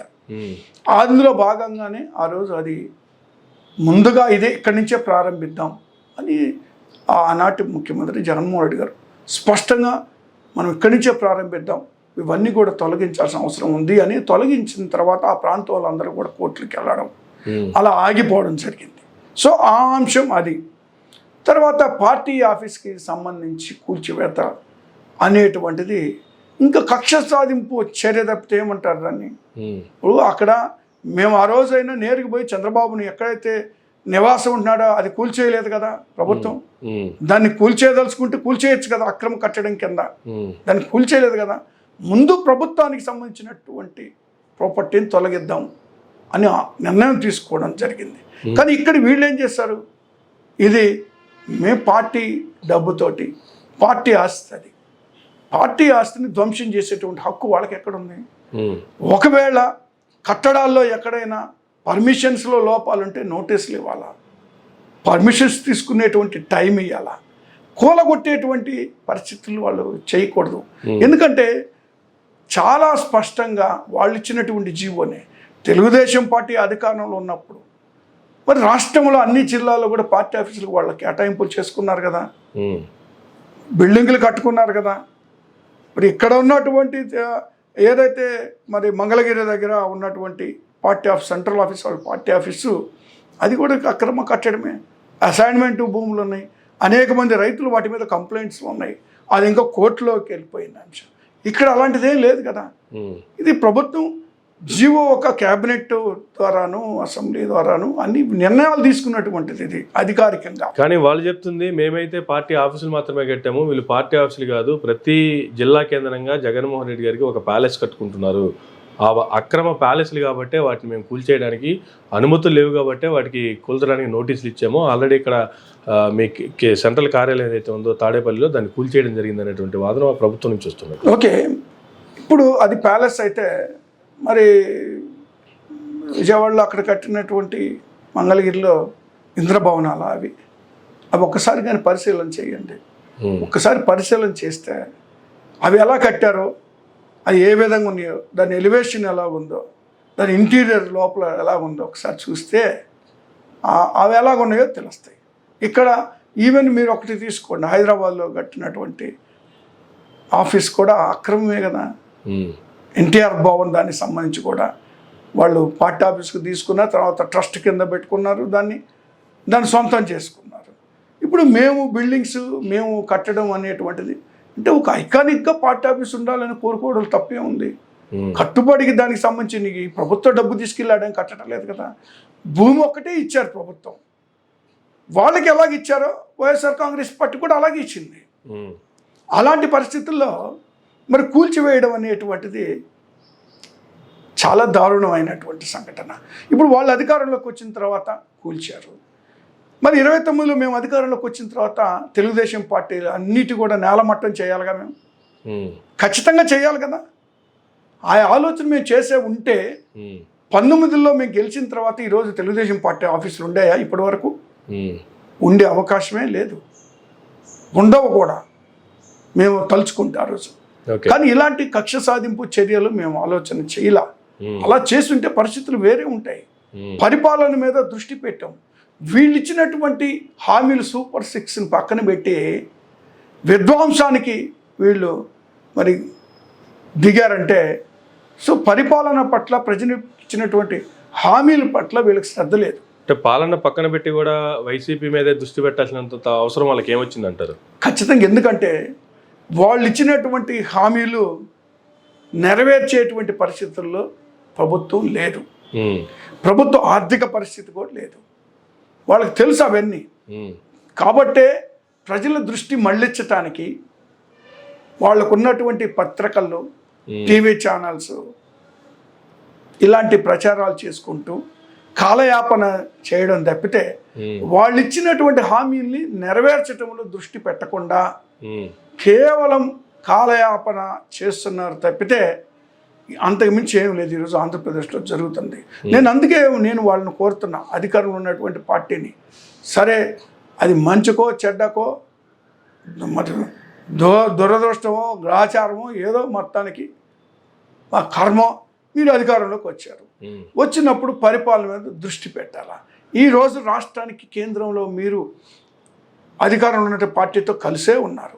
ఈరోజు రాష్ట్రానికి రావాల్సిన ప్రత్యేక హోదా తీసుకురండి, లేదా విభజన హామీలు తీసుకొని రండి, పెండింగ్ ప్రాజెక్టులు తీసుకురండి, పోలవరం ప్రాజెక్టుకు నిధులు తీసుకురండి, వెనుకబడ్డ జిల్లాలకి మరి నిధులు తీసుకురండి అభివృద్ధి చేయడానికి.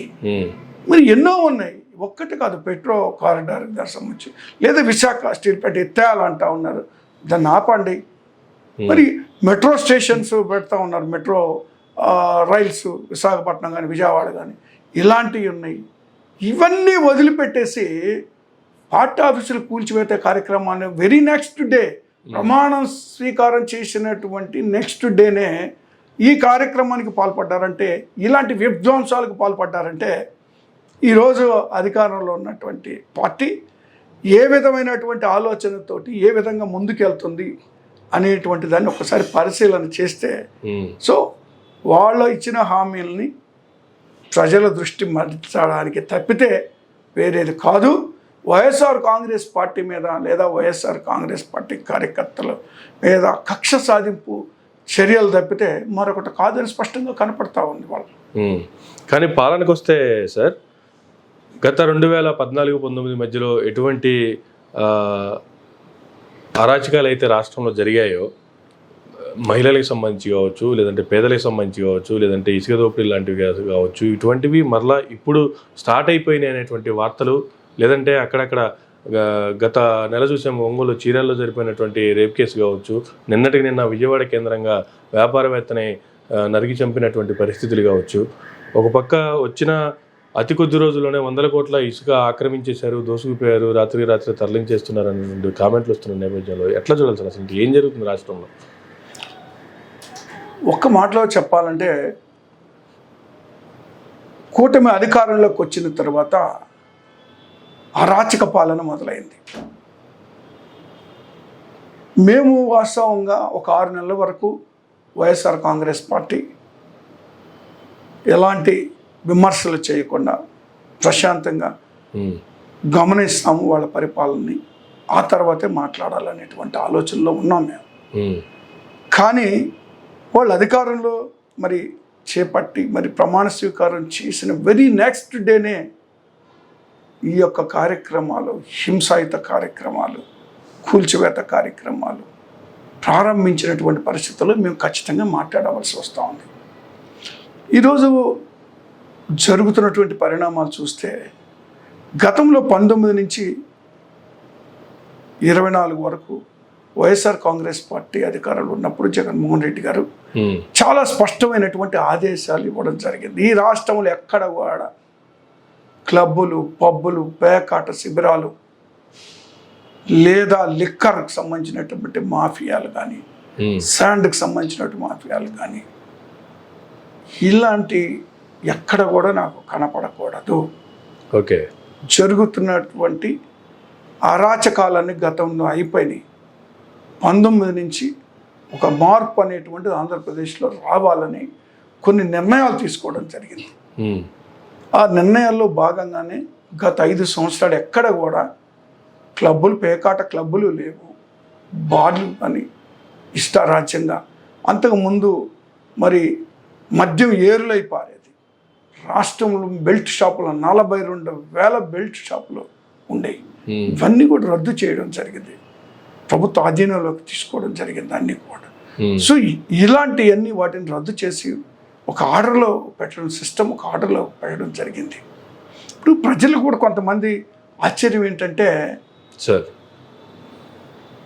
విద్య కన్నా మద్యం ముద్దు అనేటువంటి స్లోగన్ వినపడుతుంటే కొందరిలో ఆశ్చర్యం వేస్తూ ఉంది. అనేక కుటుంబాలు సర్వనాశనం అయిపోతాయి అనేటువంటి ఆలోచనతోనే కొన్ని నిర్ణయాలు తీసుకోవడం జరిగింది. ఇప్పుడు చూడండి, విజయవాడ పట్టణంలోనే చూస్తే ఒక్కసారి ఇప్పుడు మళ్ళీ పేకాట క్లబ్బుల దగ్గర నుంచి, పబ్బుల దగ్గర నుంచి అన్ని ప్రారంభాలకి కాల్మనీ సెక్స్ రాకెట్ కూడా గతంలో జరిగింది. అది మళ్ళీ విజయవాడలో వేళ్ళు అనుకుని ఉన్నది అనేటువంటి మాట కూడా వాస్తవం. అతి కొద్ది రోజులు, ఈ 10-15 రోజుల్లోనే అన్ని ఒక్కసారిగా పురువిప్పి బయటకు వస్తున్నటువంటి పరిస్థితులు కనపడతా ఉన్నాయి. మరి ఈ సమాజం తిరిగి అన్రెస్ట్కు గురవుతుంది అనేటువంటి ఆందోళన కూడా మాకు ఉంది. జరుగుతున్నటువంటి పరిణామాలు కానీ ఒకసారి చూస్తే, కాబట్టి నిన్నటికి మొన్న చూస్తే మరి విజయవాడలో నడి రోడ్డు మీద మర్డర్ జరిగింది. దానికి ముందు చూస్తే అదే మా ప్రకాశం జిల్లా అక్కడ చీరాల దగ్గర ఈపురపాలెంలో మరి చూస్తే అక్కడ ఒక మహిళను మరి రేప్ చేసి మర్డర్ చేయడం జరిగింది. ఇలాంటి పరిణామాలు ఎన్నో జరుగుతూ ఉన్నాయి. రాష్ట్రం మొత్తం కూడా మళ్ళీ హింసాకాండ అనేటువంటిది ప్రారంభమైంది. వీటిని అడ్డుకట్ట వేయాల్సిన అవసరం ఉంది. లా అండ్ ఆర్డర్ సిచ్యువేషన్ అనేటువంటిది కంట్రోల్ తప్పుతూ ఉంది. పోలీసు వ్యవస్థ కూడా నిర్వీర్యం అయిపోయింది.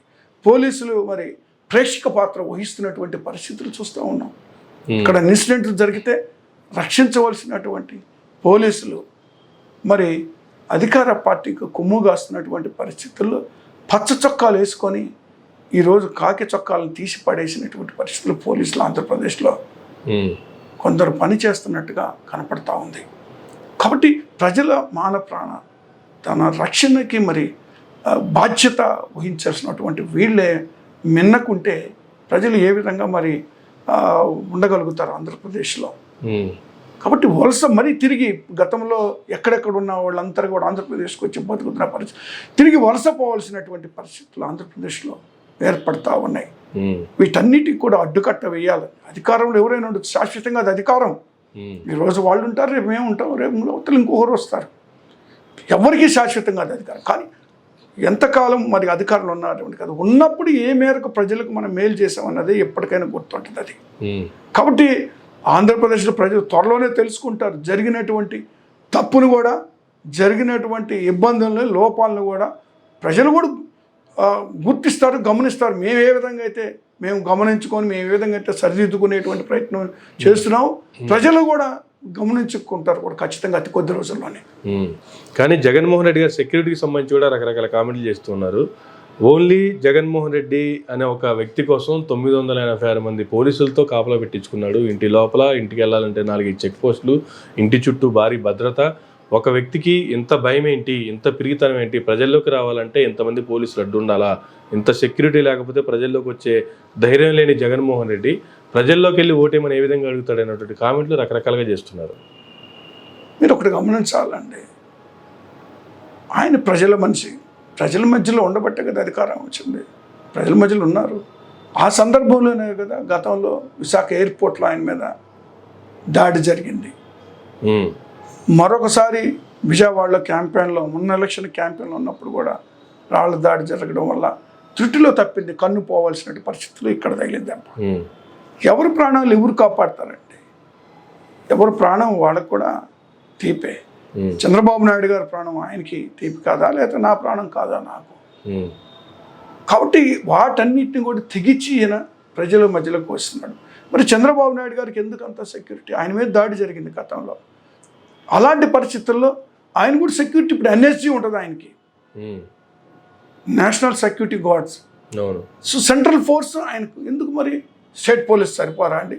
ఇప్పుడు ఆయన అపోజిషన్ లీడర్గా ఉన్నప్పుడు మరి ఎంత సెక్యూరిటీ ప్రొవైడ్ చేసింది ఏపీ గవర్నమెంట్, మరి సెంట్రల్ గవర్నమెంట్ ప్రొవైడ్ చేసింది కదా. మరి ఆయనకి సెక్యూరిటీ కావాలా? జగన్మోహన్ రెడ్డికి సెక్యూరిటీ అవసరం లేదా? సెక్యూరిటీ అనేటువంటిది ఎవరికైనా అవసరం కదండి. అధికారంలో ఉన్న ఒక స్థాయిలో ఉన్నటువంటి ముఖ్యమంత్రులు కానీ, ప్రధానమంత్రులు కానీ, ఇంకోళ్ళకి అది అది దాన్ని తప్పు పట్టాల్సినటువంటి అవసరం ఎవరికైనా అవసరం. మళ్ళీ ప్రజల మధ్యలోకి వచ్చే టైంలో వస్తారు, ఖచ్చితంగా వస్తారు కదా. ప్రజల మధ్యలోకి రాకుండా ఎక్కడికి పోయారు? జగన్మోహన్ రెడ్డి గారు ఎన్ని సభల్లో, మన ఎన్నికల సమయంలో కానీ, ఎన్నికలకు ముందు కానీ ఎన్ని సభల్లో ప్రజల మధ్యలోకి వెళ్ళారు ఆయన. కాబట్టి ప్రజల మధ్యలో ఆయన ప్రజల మనిషి, ప్రజల మధ్యలో ఉంటాడు. రేపు కూడా మళ్ళీ ప్రజల మధ్యలోకి వెళ్తారు. కాకపోతే ఈ మధ్యలో తీసుకునేటువంటి జాగ్రత్తలు సెక్యూరిటీకి సంబంధించి ఎవరికైనా అవసరమే.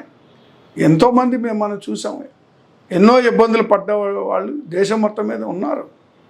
కాబట్టి సెక్యూరిటీ గురించి కూడా మాట్లాడడం అనేటువంటిది అది చాలా నీచమైనటువంటిది. కాబట్టి హై ప్రొఫైల్ ఉన్నటువంటి వాళ్ళు ఎవరికైనా సరే ఖచ్చితంగా సెక్యూరిటీ అనేటువంటిది అవసరం. విషయం ఏదైనా జరిగిపోయిన తర్వాత చేయగలిగింది ఏం లేదు. ఈ దేశ మరి ప్రధానమంత్రి ఇందిరాగాంధీ గారే చనిపోయారు. ఇందిరాగాంధీ గారిని చనిపోయారు. కాబట్టి రాజీవ్ గాంధీ గారు ఎలా చనిపోయారు చూడండి. కాబట్టి ఇలాంటి ఎన్నో ఉన్నాయి. అవేంటి ముఖ్యమంత్రుల మీద ఎన్ని రాష్ట్రాల్లో దాడులు జరగలేదు, ఎన్ని దేశాల్లో దాడులు జరగలేదు, చనిపోలేదు. కాబట్టి ఇప్పుడు ఉన్నటువంటి లేటెస్ట్ సిస్టమ్ కూడా వాళ్ళు కూడా అడాప్ట్ చేసుకుంటున్నారు, అటాక్ చేసేవాళ్ళు కూడా. దానికి అనుగుణంగా కూడా మనం కూడా సెక్యూరిటీ అనేటువంటిది అవసరం. మరి లోకేష్ గారికి ఏముందని, మరి ఆయనకి ఏం థ్రెట్ ఉందని, ఇంత సెక్యూరిటీ ఉందండి ఆయనకి చెప్పండి. దేవాంశకి ఏం సెక్యూరిటీ ఎందుకండి? ఆయనకి ఏం థ్రెట్ ఉంటుందండి? ప్రతి ఒక్కరికి ఉంది కదా వాళ్ళ కుటుంబంలో. కాబట్టి సెక్యూరిటీ గురించి కూడా మరి మాట్లాడడం అనేటువంటిది సరైన పద్ధతి కాదు. కాకపోతే ఒక్కటి మాత్రం చెప్పగలను, జగన్మోహన్ రెడ్డి గారికి థ్రెట్ ఉంది, ప్రాణహాని ఉంది. ఏ టైంలో అయినా ఈ పార్టీ అధికారంలో ఉన్నప్పుడు ఆయన్ని చంపడానికి కూడా వెనకాడరు. ఆయన అప్రమత్తంగా ఉండాల్సినటువంటి అవసరం ఉంది. ఆయన ప్రైవేట్ సెక్యూరిటీ కూడా పెట్టుకోవాల్సిన అవసరం ఉంది. థ్రెట్ అనేటువంటిది 100% ఈ ప్రభుత్వం ద్వారా ఉంది, ఇతరుల ద్వారా కన్నా. ప్రాణహాని ఉంది ప్రభుత్వం ద్వారా. కాబట్టి సెక్యూరిటీ అనేటువంటిది తీసుకుంటారు. ఆయనకు వైఎస్ఆర్ కాంగ్రెస్ పార్టీ కార్యకర్తలు కూడా రక్షణ కవచంలాగా నిలబడతారు. కాబట్టి సెక్యూరిటీ గురించి దయచేసి ఏ ఒక్కరు కూడా వాళ్ళు ఉంటే బెటరు. వాళ్ళు తొలగించటం అనేటువంటిది ఆయన మీద మరి హత్యా ప్రయత్నాలు గతంలో జరిగినాయి. హత్య చేయడానికే ఈ యొక్క కుట్ర జరుగుతుందనేటువంటిది నా యొక్క ఆలోచన, నా యొక్క నమ్మకం. మీరు చాలా స్పష్టంగా చూశారు. వంగవీటి రంగా గారు చనిపోయినటువంటి సందర్భం, నేను అక్కడ ఒంగోలు టౌన్ యూత్ కాంగ్రెస్ ప్రెసిడెంట్గా పనిచేస్తున్న, మున్సిపల్ కౌన్సిలర్ ఉన్న ఆ టైంలో ఆయనకు మద్దతుగా నేను ఒంగోలు ఆమె నిరాదీక్ష రంగా గారికి మద్దతుగా ఒంగోలు పట్టణం కలెక్టర్ ఆఫీస్ ముందు నేను నిరాదీక్ష చేపట్టడం జరిగింది. అదే ఆ సందర్భంలో ఆయన ఏం జరిగిందండి, ఆయన్ని నిరాయుధుడిని చేశారు. ఆయనకు సంబంధించిన అన్ని ఆయుధాలని తొలగించారు, సెక్యూరిటీని తీసేశారు. ఆయన్ని మరి ఒంటరి చేసి ఆయన్ని చంపడం జరిగింది. ఇదే ప్రభుత్వం, ఇదే చంద్రబాబు నాయుడు గారు, వంగవీటి రంగా గారు. కాబట్టి అలాంటి పరిస్థితులు ఉత్పన్నమయ్యేటువంటి అవకాశం ఉంది జగన్మోహన్ రెడ్డి గారికి. ఆ థ్రెట్ ఉంటుంది కాబట్టే ఆయన అన్ని విధాలా కాపాడుకోవడానికి వైఎస్ఆర్ కాంగ్రెస్ పార్టీ కార్యకర్తలు సిద్ధంగా ఉన్నారని తెలియజేస్తా ఉన్నారు.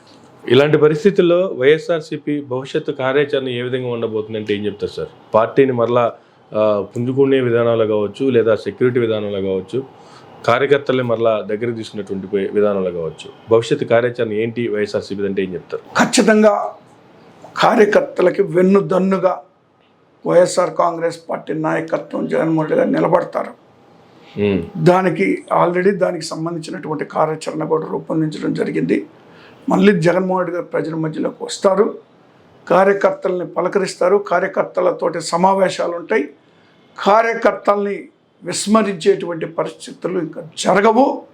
కార్యకర్తలను విన్నంటే నాయకత్వం ఉంటుంది, అందులో సందేహమే లేదు. ఏదైతే ఈరోజు ప్రభుత్వం చేస్తున్నటువంటి దాడుల్ని తిప్పికొట్టడానికి కూడా కార్యకర్తలు సిద్ధంగా, వైఎస్ఆర్ కాంగ్రెస్ పార్టీ నాయకత్వం సిద్ధంగా ఉందని ఈ సందర్భంగా నేను తెలియజేస్తా ఉన్నాను. అధికారంలోకి వచ్చినంత మాత్రాన ఇష్టారాజ్యంగా ఏ ఒక్కరు కూడా చేయడం అనేటువంటిది సబబు కాదు. ఖచ్చితంగా దానికి తగిన మూల్యం వాళ్ళు చెల్లించుకోవాల్సిన పరిస్థితులు ఉంటాయి. కార్యకర్తలకి మాత్రం ఖచ్చితంగా ప్రాధాన్యత ఉంటుంది.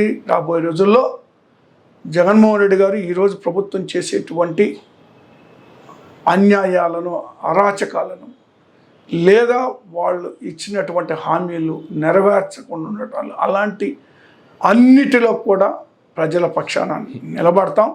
ఒక కార్యాచరణ రూపొందిస్తాం. ఏ విషయంలో కూడా వెనక్కి తగ్గేటువంటి పరిస్థితి లేదు. ఖచ్చితంగా వైఎస్ఆర్ కాంగ్రెస్ పార్టీ పోరాట పటిమతో ఈ 5 సంవత్సరాలు వీరి అధికారంలో ఉన్నంత కాలం ప్రజల పక్షాన నిలబడి పోరాటం చేస్తుంది. ఏదైతే వీళ్ళు చేస్తున్నటువంటి తప్పుల్ని ఎండగట్టి ప్రజలకు మేలు జరిగేలాగా ఇచ్చిన హామీలు నెరవేర్చేదానికి కాను మా పోరాటం అనేటువంటిది ఆగదు అనేటువంటిది తెలియజేస్తా ఉన్నాను. అయితే రీసెంట్గా విజయవాడ కేంద్రంగా రామోజీరావు గారి సంస్మరణ సభ ఏర్పాటు చేయడం కావచ్చు, ఆ సభలో కొంతమంది నేతలు చేసినటువంటి కామెంట్లు, డిప్యూటీ సీఎం పవన్ కళ్యాణ్ గారు కావచ్చు, ఇంకా చంద్రబాబు నాయుడు గారు అయితే ఆయనకు ఉన్నటువంటి అనుబంధం, ఆయనకు ఉన్నటువంటి ఇది, ఆ బాధ, ఎమోషనల్ ఆయన మాట్లాడటం జరిగింది. డిప్యూటీ సీఎంగా ఉన్నటువంటి పవన్ కళ్యాణ్ గారు చేసినటువంటి కామెంటు, మా విజయాన్ని చూడకుండా ఎక్కడ ముందే వెళ్ళిపోతారని చెప్పి చాలా భయపడ్డాను, కానీ మా విజయాన్ని చూసేంత వరకు ఉన్నారు అనేటువంటి కామెంట్ ఆయన చేయడం జరిగింది. అలాగే మ్యూజిక్ డైరెక్టర్ కీరవాణి గారు కూడా ఈ అంధకారంలో ఉన్నటువంటి రాష్ట్రం బయటకు వచ్చేంత వరకు ఆయన బ్రతికుండాలి, నన్ను బ్రతికించనని చెప్పి డాక్టర్లను వేడుకున్నాడంట అనేటువంటి కామెంట్ చేయడం జరిగింది. ఎట్లా చూడాలి సార్ అసలు ఈ కామెంట్ ఎట్లా చూడాలి? ఆ సంస్మరణ సభకు సంబంధించి ఏం చెప్తారు సార్? రామోజీ గారు మరణించడం అనేటువంటిది దురదృష్టకరమైన విషయం. వాళ్ళ కుటుంబానికి నా ప్రగాఢ సానుభూతి తెలియజేస్తా ఉన్నాను. అయితే నిన్న జరిగినటువంటి సభ చూస్తే ఒక ఇంత ఆశ్చర్యానికి గురి చేసింది. రామోజీరావు గారు ఒక పెద్ద వ్యాపారవేత్త, ఒక విజనరీ ఉన్నటువంటి వ్యక్తి వ్యాపారాల్లో, లేదా ఒక మంచి ఫిలిం సిటీ, లేదా అనేక దేశాల్లో ప్రియా పచ్చళ్ళు అమ్మకాలు జరుగుతున్నాయి అయితేమి, లేదా మార్గదర్శి చిట్స్ కానీ, ఒకటని కాదు అన్ని వ్యాపారాల్లో కూడా ఆయన దిట్ట. మరి అవి కొన్నిట్లో అవినీతి జరిగినా, కొన్నిట్లో అక్రమాలు జరిగినా, మొత్తానికి రామోజీరావు గారు అనేటువంటి వ్యక్తి ఈ దేశంలోనే ఒక గుర్తింపు కలిగినటువంటి వ్యక్తి వ్యాపార రంగంలో, ఒక మాట చెప్పాలంటే. కానీ నిన్న జరిగినటువంటి సంస్కరణ సభ ఒకసారిగానే చూస్తే అది ప్రభుత్వమే ఏర్పాటు చేయడానికి కూడా మరికొంత ఆశ్చర్యానికి గురి చేసింది. ఆయన ఒక వ్యాపారవేత్త కానీ ఒక సంఘ సంస్కర్త కాదు, లేదా ఈ దేశానికి స్వాతంత్రం తెచ్చినటువంటి వ్యక్తి కాదు, పోరాటంలో పాల్గొన్నటువంటి వ్యక్తి కాదు, లేదా ఆంధ్రప్రదేశ్ అభివృద్ధికి పాటుపడినటువంటి వ్యక్తి కాదు, లేదా ఆంధ్రప్రదేశ్ని అభివృద్ధి పదంలో నడిపించినటువంటి వ్యక్తి కూడా కాదు. కేవలం ఒక వ్యాపారవేత్త. మరి ఆయనకు చంద్రబాబు నాయుడికి మరి రాజకీయంగా మొదటి నుంచి తెలుగుదేశం పార్టీకి ఆయన కులపరంగానో, లేదా ఇతరత్రానో, లేదా ఆనాటి రాజశేఖర రెడ్డి గారి మీద ఉన్నటువంటి ద్వేషంగానో, ఆనాటి నుంచి కూడా ఈనాటి వరకు కూడా వైఎస్ కుటుంబాన్ని టార్గెట్ చేస్తూ ఆయన పత్రికలు కానీ, టీవీలు కానీ నడుస్తూ ఉన్నాయి. ఈరోజు కొత్త విషయం ఏం కాదు. చంద్రబాబు నాయుడు గారికి ఆయన తీసుకొచ్చి అక్కడ అంత పెద్ద కార్యక్రమం చేయడంలో, వాస్తవం మాట్లాడితే ఆయన ఉండేది హైదరాబాద్లో, ఆయన వ్యాపారాలు ఇక్కడ, ఆయన ట్యాక్సులు కట్టేది అంతా కూడా తెలంగాణ ప్రభుత్వానికి. టోటల్గా ఆయన 90% హైదరాబాద్లోనే ఉన్నాయంట ఆయన సామ్రాజ్యం. కానీ తెలంగాణ ప్రభుత్వం చేయలేదే. విచిత్రం ఏంటంటే ఈ పత్రికా రంగం అడ్డం పెట్టుకొని అందరినీ బ్లాక్మెయిల్ చేస్తున్నటువంటి పరిస్థితులు ఉన్నాయి ఎప్పటి నుంచో. కానీ రాజశేఖర రెడ్డి గారు లాంటి వాళ్ళు, జగన్మోహన్ రెడ్డి గారు లాంటి వాళ్ళు తలొగ్గని పరిస్థితులు లేవు. ఎదురుపోయే విజయాలు సాధించారు వాళ్ళు. కానీ ఇక్కడ కేసీఆర్ గారు నేను అధికారంలోకి వచ్చాక 1,00,000 నాగళ్లతో అక్రమంగా ఆక్రమించిన అసైన్మెంట్ భూముల్ని రామోజీ ఫిలిం సిటీ నుంచి తొలగించి 1,00,000 నాగళ్లతో దున్నుతాను అన్నటువంటి వ్యక్తి కూడా ఎదురు వెళ్ళని పరిస్థితులు ఉన్నాయంటే ఏ విధంగా వీళ్ళు పత్రికా రంగం ద్వారా ఏ విధంగా మ్యానిపులేట్ చేయగలుగుతున్నారు, ఏ విధంగా బ్లాక్మెయిల్ చేయగలుగుతున్నారు అనేటువంటిది అర్థం చేసుకోవాలి. సో అలాంటి వ్యక్తిని మరి చేసుకోవచ్చు, పార్టీ పరంగా ఎవరేం చేసుకోవచ్చు. దుర్మార్గుడైనా దుష్టుడైనా చనిపోయిన తర్వాత ఈయనంత మంచోడు లేడనే మాట్లాడతారు. అది సహజము, అలా మాట్లాడాలి కూడా. కానీ ప్రభుత్వ ఖర్చుతోటి ప్రభుత్వ లాంఛనాలతో 10 మంది మంత్రులు ఇన్ఛార్జీలు వేసి 10 మందిని ఐఏఎస్ ఆఫీసర్లను ఇన్ఛార్జీలు వేసి ఒక కార్యక్రమం ప్రభుత్వ ఖర్చులతో ప్రభుత్వ లాంఛనాలతో చేశారంటే స్వామి భక్తి ఉండొచ్చు ఆయనకి. కానీ అది ప్రైవేటుగా చేసుకుంటే ఉండేది, ప్రభుత్వ ఖర్చులు కాకుండా. సో ప్రభుత్వ పరంగా చేయడానికి ఏ హోదాలో చేశారనేది కానీ ఒకసారి ఆలోచన చేస్తే, నేను అందుకే ముందుగా చెప్పాను, స్వతంత్ర సమరయోధుడు కాదు, సంఘ సంస్కర్త కాదు అని. కేవలం వ్యాపారవేత్త, అన్ని రంగాల్లో డబ్బే సంపాదించాడు కానీ ఆయన ఏం సేవ చేశాడు చెప్పమానండి. మరొక పక్క మార్గదర్శి ద్వారా కొన్ని లక్షల మందిని ముంచినటువంటి పరిస్థితులు కూడా చూసాం. అది ఒక కేసులు నడుస్తున్న పరిస్థితులు కూడా చూసాం మనం. ఓకే. సో ఇన్ని ఆరోపణలు ఉన్నటువంటి వ్యక్తి, అలాగే రామోజీ ఫిలిం సిటీలో వేలాది ఎకరాలు ఆక్రమించేసి చివరికి ఆ చుట్టుపక్కల గ్రామాల్లో ఆ స్థలంలో నుంచి వెళ్తున్న పైప్ లైన్లు కూడా క్లోజ్ చేపించి ఆ గ్రామాల్లో పక్కన చుట్టుపక్కల గ్రామాలను కూడా ఆక్రమించి మిగిలిన గ్రామాలకి నీటి వసతి కూడా లేకుండా చేసిన పరిస్థితులను వాళ్ళంతా గగ్గోలు పెడతా ఉన్నారు. అసైన్మెంట్ భూములను ఆక్రమించుకున్నారు. కాబట్టి ఇలాంటి చరిత్ర ఉన్నటువంటి వ్యక్తి తీసుకొచ్చి ఇంక వాళ్ళకి ఇష్ట రాజకీయం, ఎందుకు వాళ్ళ అధికారంలో ఉన్నారు కాబట్టి వాళ్ళు ఆ విధంగా చేసుకున్నారు. సరే, కానీ వాళ్ళ ఇష్టం అది. ఎందుకంటే వాళ్ళ చేతుల అధికారం ఉంది. వాళ్ళకి ఎవరైతే వెన్నుదన్నుగా నిలిచారో, ఇప్పుడు పవన్ కళ్యాణ్ ఉద్దేశం కూడా అదే. పవన్ కళ్యాణ్ గారు కూడా సమర్థిస్తూ చాలా ఆయనతో ఉన్న సన్నిహిత సంబంధాలు కూడా మాట్లాడడం జరిగింది. వాళ్ళు సపోర్ట్ చేసిన మాట వాస్తవమే కదా. చంద్రబాబు నాయుడు గారినైనా లేదా పవన్ కళ్యాణ్ గారినైనా వీళ్ళందరినీ కూడా సమర్థించి అధికారంలో ఉన్న వైఎస్ఆర్ కాంగ్రెస్ పార్టీ మీద బురద దళతంలో తప్పుడు రాతలు రాయడంలో ముందున్నటువంటి పేపర్లు ఆంధ్రజ్యోతి, ఈనాడు, ఏబిఎన్, ఈటీవీ. సో వీళ్ళ మొట్టమొదటి నుంచి కూడా విషం చిమ్ముతానే ఉన్నారు. కాబట్టి సహజంగా మరి ఆయన వైఎస్ఆర్ కాంగ్రెస్ పార్టీని ఆంధ్రప్రదేశ్లో గెలవనీయకూడదు అనేటువంటి కృత నిశ్చయంతో ఆయన ఉన్నారు. కాబట్టి వీళ్ళందరూ కూడా ఆయన్ని ఎప్పటికప్పుడు అప్డేట్ ఇస్తూ, ఆయన సీరియస్ కండిషన్ ఉన్నా కూడా ఇప్పుడు తెలుగుదేశం పార్టీ కూటమి గెలిచిందనేటువంటి మాట ఆయన చెవినేయడానికి వీళ్ళందరూ పడ్డ తపన అంతా ఇంత కాదు అనేటువంటిది నిన్న మాటల్లో తెలుస్తూ ఉంది.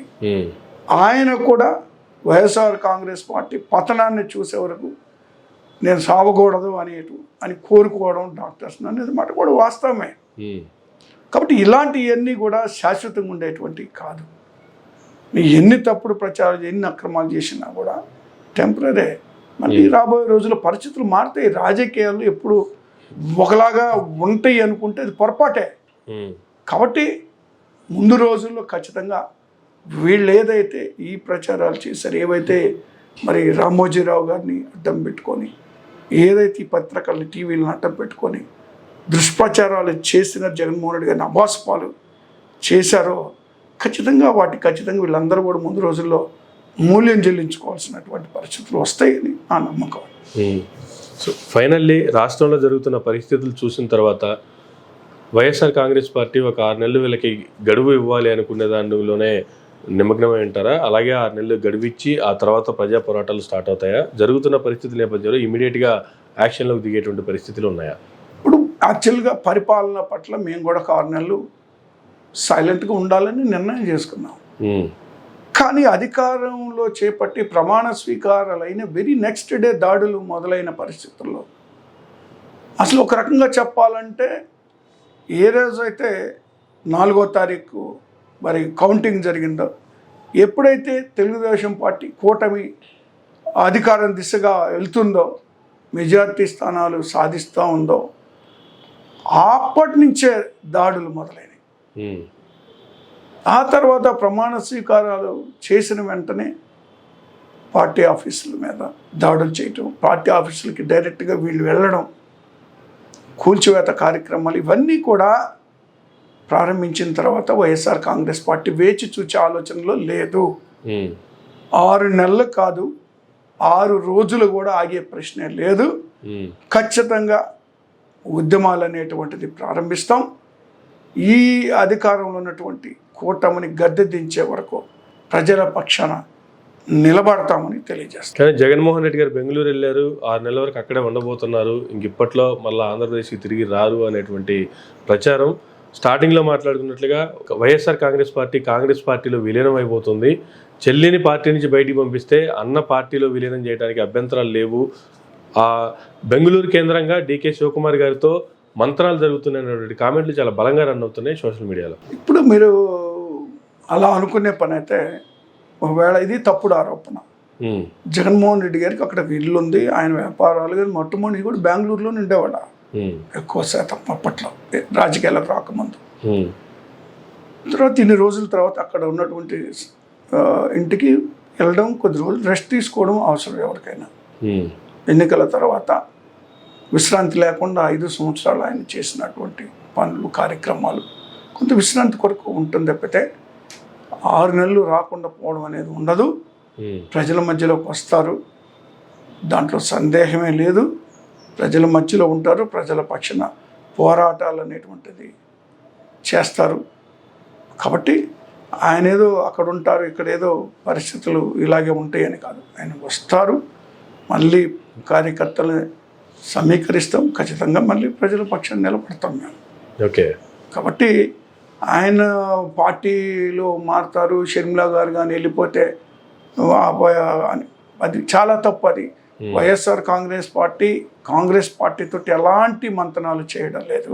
అలా చేసే పని అయితే ఈరోజు కేంద్రంలో ఉన్న అధికారంలో ఉన్న పార్టీకి మరి ఈ డిప్యూటీ స్పీకర్ దానికి సంబంధించి ఎన్నికల సందర్భంగా స్పీకర్కి సంబంధించి కానీ ఇవన్నీ ఎందుకు సపోర్ట్ చేస్తాం మేము, ఎందుకు మద్దతు ఇస్తాం మేము? ఓకే. కాబట్టి వైఎస్ఆర్ కాంగ్రెస్ పార్టీతో మంతనాలు చేస్తుందనేటువంటి మాట 100% తప్పు. అది ఏదో ఒక విధంగా ప్రజలు దృష్టి మళ్లించాలనేటువంటి ఆలోచనతో కొన్ని పత్రికలు, నేను అదే చెప్పాను కదా, ఎల్లో మీడియా వీళ్ళు చేస్తున్నటువంటి దుష్ప్రచారం తప్పితే అలాంటి ఆలోచన లేనే లేదు వైఎస్ఆర్ కాంగ్రెస్ పార్టీకి. Thank you sir, thank you very much అండి. ఇదండి వైఎస్ఆర్సీపీ రాష్ట్ర అధికార ప్రతినిధి అలాగే లిడ్ క్యాప్ మాజీ చైర్మన్ కాకుమాన్ రాజశేఖర్ గారితో స్పెషల్ ఇంటర్వ్యూ. మరో గంటలో మళ్ళీ కలుద్దాం. చూస్తూనే ఉండండి మైరా మీడియా.